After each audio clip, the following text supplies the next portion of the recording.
The desert sky was pierced by the golden towers of Dubai as diplomatic cars lined the entrance of the Burj Al Arab Hotel. Prismatic light from crystal chandeliers played across marble floors where world leaders had gathered for the African Economic Summit. The air hummed with the clinking of champagne glasses, conversations in multiple languages, and the rustle of expensive suits. Through the revolving doors stepped Ibrahim Traoré, his simple black suit offering a sharp contrast to the opulent surroundings. Security guards whispered among themselves, recognizing the young Burkina Faso leader whose reputation for bold reforms had spread across the continent.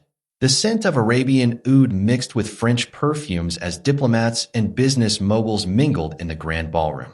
His calm demeanor masked the intensity of a man who had transformed a nation through sheer determination and intellectual prowess.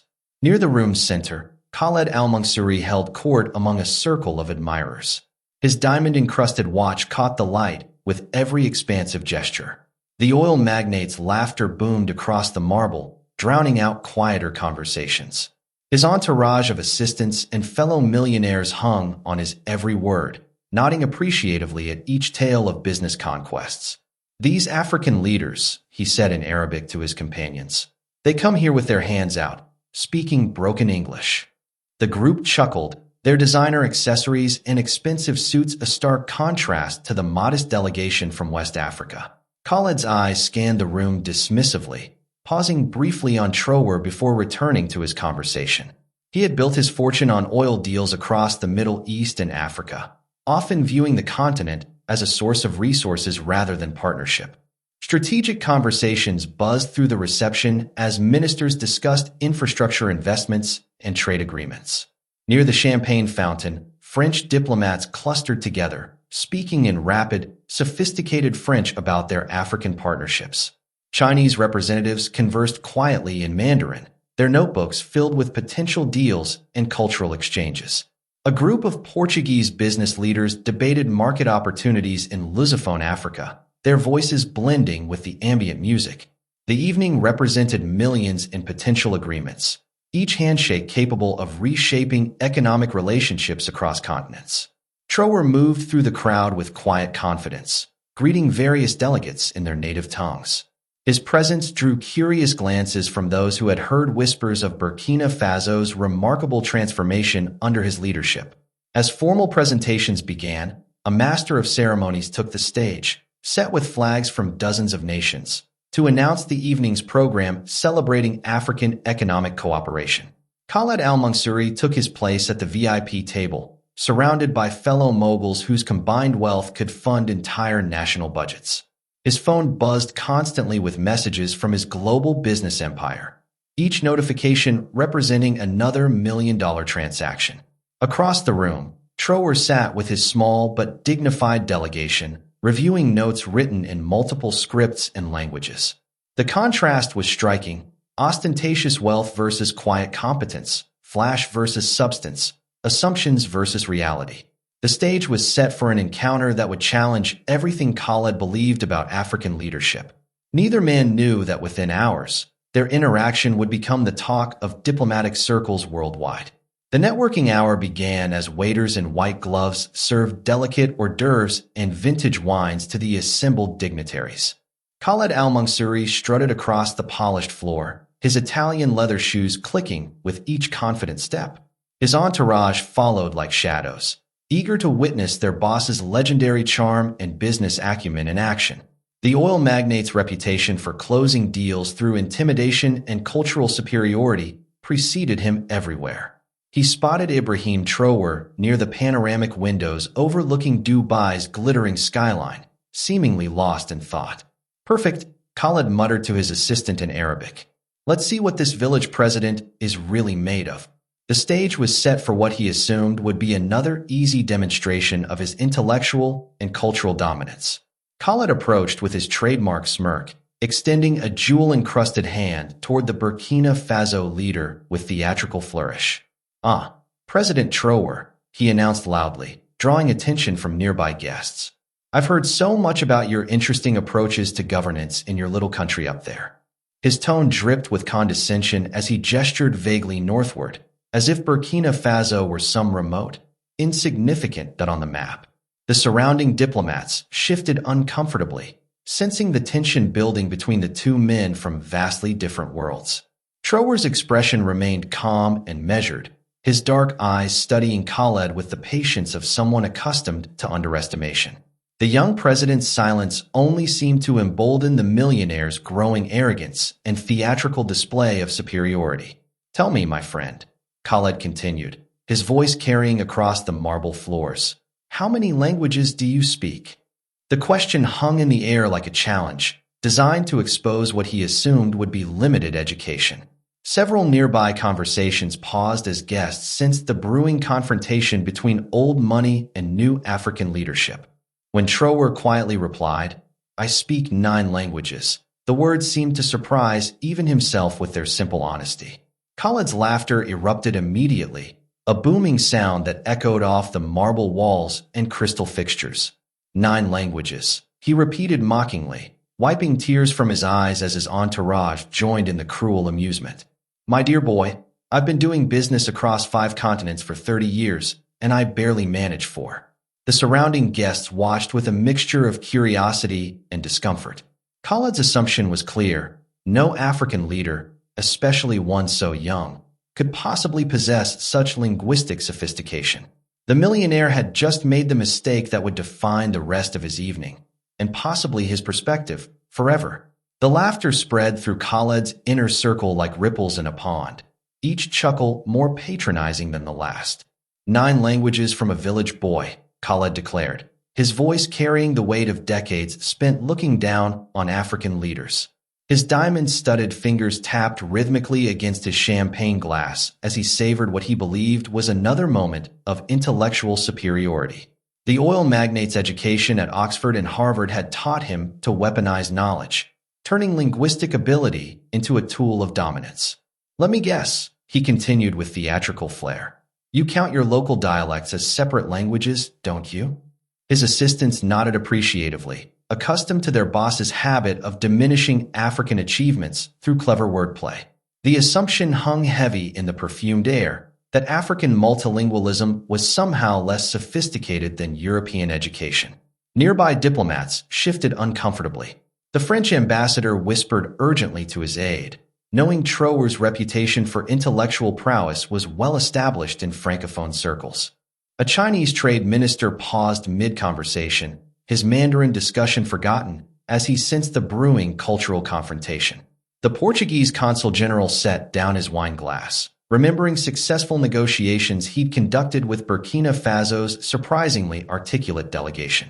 Even the German economic attaché stopped reviewing his notes, drawn by the familiar sound of underestimation meeting preparation. The room's atmosphere grew thick with anticipation as various linguistic communities began to take notice. Everyone present understood that languages were about to become the battlefield for something much larger than mere communication. Khaled's confidence soared as he prepared what he assumed would be the killing blow to this young president's credibility. "You see, my boy," he continued, gesturing grandly toward the assembled international crowd. "Real languages require real education, real culture, real sophistication." His words were designed to cut deep, implying that African linguistic traditions were somehow primitive or insufficient for global discourse. The millionaire's years of conducting business across the Middle East had convinced him of his cultural superiority over sub-Saharan leaders. His Oxford accent became more pronounced as he warmed to his theme, each syllable carefully enunciated to maximize the condescension. The surrounding guests could feel the tension building like electricity before a desert storm. Khaled had no idea he was about to encounter a linguistic hurricane disguised as quiet confidence. Ibrahim Traoré stood perfectly still throughout the verbal assault, his composure unshaken by the millionaire's theatrical performance and cutting remarks. His dark eyes held the calm strength of someone who had faced far greater challenges than wounded pride. The young president's silence wasn't submission, it was preparation. The quiet before a demonstration that would reshape every assumption in the room. He had learned long ago that true strength didn't need to announce itself with gold jewelry or loud proclamations. His education had been forged in the crucible of real struggle, not the comfort of elite universities and inherited wealth. The contrast between the two men became starker by the moment. Flash versus substance, assumption versus reality, privilege versus purpose. Traoré was about to teach a master class in the difference between owning knowledge and truly possessing it. Ibrahim Traoré's voice cut through the laughter like a blade through silk, speaking in flawless classical Arabic that silenced the room instantly. His pronunciation was so perfect it could have come from Al-Azhar University. The words flowed with the rhythm and sophistication of someone who had studied the language's deepest nuances and historical complexities. Khaled's champagne glass froze halfway to his lips as he processed what he was hearing from this village boy. The Arabic wasn't just functional. It was eloquent, scholarly, peppered with classical references that demonstrated years of serious study. Other Arab dignitaries turned their heads sharply, recognizing the quality of language they were witnessing. The millionaire's confident smirk began to crack like a mask in the desert sun. The transformation in Khaled's expression was immediate and unmistakable as he realized his fundamental miscalculation about this African leader. His face shifted from smug superiority to genuine surprise, then to something approaching concern as the implications became clear. "Your Arabic is quite good," he managed in his native tongue, though his voice carried none of its earlier confidence. The surrounding Arab businessmen murmured among themselves, impressed by the fluency they had just witnessed from an unexpected source. Traoré continued in Arabic, discussing economic philosophy with references to classical Islamic scholars that left even educated listeners nodding appreciatively. His words carried the weight of someone who had studied not just the language, but the culture, history, and intellectual tradition behind it. The power dynamic in the conversation had shifted so suddenly that other guests began moving closer to witness this unexpected demonstration. The Burkinabe president's Arabic wasn't merely academic. It was alive with cultural understanding and respect for the tradition it represented. He quoted poetry from Al-Mutanabbi and referenced economic principles from Ibn Khaldun with the ease of natural conversation. His pronunciation carried the subtle musicality of someone who had learned from native speakers, not dusty textbooks in foreign universities. The complexity of his sentences demonstrated mastery of grammar that even some native speakers struggled to achieve in formal settings.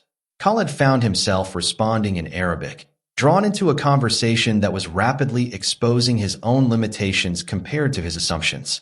The oil magnate's entourage watched in stunned silence as their boss encountered intellectual firepower he hadn't expected from Africa. Every word Traoré spoke dismantled another brick in the wall of cultural superiority Khaled had spent decades constructing. As the Arabic conversation continued, other guests began to gather around the two men, sensing they were witnessing something historically significant. French diplomats exchanged glances, wondering what other surprises this young president might have in store. Chinese representatives paused their own conversations, drawn by the obvious shift in power dynamics playing out before their eyes. The Portuguese delegation whispered among themselves, remembering their own successful negotiations with Traoré's surprisingly sophisticated team just months earlier. Khaled's assistants looked increasingly uncomfortable as they watched their boss's assumptions crumble in real time before an international audience. The millionaire was beginning to understand that he had gravely underestimated not just one man, but perhaps an entire generation of African leadership. The evening was far from over, and the linguistic surprises had only just begun to unfold. Without missing a beat, Traoré seamlessly transitioned from Arabic to flawless Mandarin, addressing the Chinese trade delegation directly across the marble floor. His voice carried the tonal precision that native speakers spent years perfecting. The Chinese Minister of Trade nearly dropped his jade teacup, his eyes widening in complete disbelief at the perfect pronunciation. Other Chinese officials stopped their conversations mid-sentence, drawn by the unexpected sound of their language spoken with such sophistication by an African leader. Traoré's Mandarin wasn't just conversational. It was business-level fluency with cultural nuances that demonstrated deep understanding of Chinese diplomatic protocol. The room fell into stunned silence as guests realized they were witnessing something extraordinary unfolding before their very eyes. Even the usually stoic Chinese delegation began whispering excitedly among themselves in rapid Mandarin, clearly impressed by what they were hearing. Khalid's face had gone completely pale, his earlier confidence evaporating like morning mist in the desert sun as reality crashed over him. His hands trembled slightly as he set down his champagne glass, the crystal clinking against the marble table with audible nervousness. The millionaire's entourage stood frozen, their usual sycophantic nodding replaced by shocked stares and uncomfortable silence as their worldview crumbled. This isn't possible, Khalid muttered under his breath in Arabic, his voice barely audible above the growing murmur of amazed guests. He had spent 3 decades building business relationships across Asia, struggling with basic Mandarin phrases despite expensive private tutors and language schools.